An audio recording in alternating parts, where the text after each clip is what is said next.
Évangile de Jésus-Christ selon saint Luc, chapitre 13, versets 10 à 17. En ce temps-là, Jésus était en train d'enseigner dans une synagogue le jour du sabbat. Voici qu'il y avait là une femme possédée par un esprit qui la rendait infirme depuis 18 ans. Elle était toute courbée et absolument incapable de se redresser. Quand Jésus la vit, il l'interpella et lui dit « Femme, te voici délivrée de ton infirmité. » Et il lui imposa les mains. À l'instant même, elle redevint droite et rendit gloire à Dieu. Alors le chef de la synagogue, indigné de voir Jésus faire une guérison le jour du sabbat, prit la parole et dit à la foule « Il y a 6 jours pour travailler.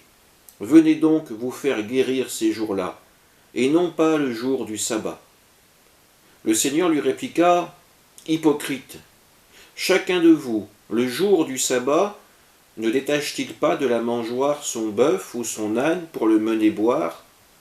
Alors cette femme, une fille d'Abraham, que Satan avait liée voici 18 ans, ne fallait-il pas la délivrer de ce lien le jour du sabbat ?» À ces paroles de Jésus, tous ses adversaires furent remplis de honte, et toute la foule était dans la joie, à cause de toutes les actions éclatantes qu'il faisait. Dans ce passage de Luc, nous voyons Jésus opérer une guérison. Cela fait quelques chapitres que cet acte n'avait pas été posé. Et dans le cas présent, la guérison de cette femme va provoquer la colère du chef de la synagogue. Pour lui, le respect absolu du sabbat doit primer et les guérisons doivent attendre.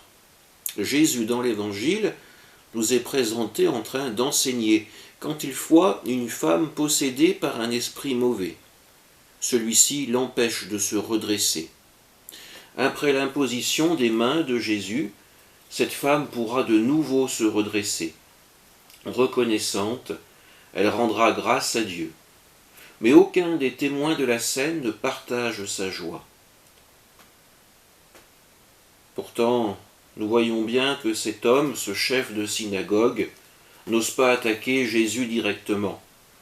Son discours, ses paroles, ses reproches, il s'adresse à la foule, alors que cette dernière n'a jamais prononcé une seule parole, ni émis le désir d'être guérie.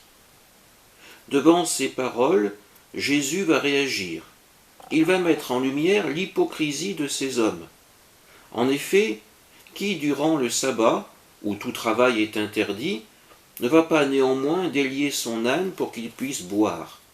Et lui, Jésus, n'aurait pas le droit, voire même le devoir, d'intervenir pour délier cette femme du mal qui l'a courbée, qui l'écrasait. Le sabbat, le rappelle Jésus, a été institué pour que l'homme soit un jour dans la semaine délié de toute contrainte. Le sabbat rappelle la libération du peuple d'Israël. En agissant ainsi, Jésus ne fait qu'exécuter l'œuvre de libération de son Père. Enfin, en entendant ces paroles, la foule, jusque-là muette, se fait entendre. Elle se réjouit des paroles de Jésus, ces paroles qui la libèrent. Et nous le savons, le péché nous lie. Il nous fait ployer comme la femme de ce texte. Et pourtant, nous réagissons comme le chef de synagogue. Ce n'est pas encore le jour où je laisserai Dieu entrer dans ma vie, le jour où je désire véritablement me convertir. Mais Jésus nous le dit, nous sommes hypocrites, nous nous voilons la face. Laissons le Christ s'approcher et nous redresser par son amour. Amen.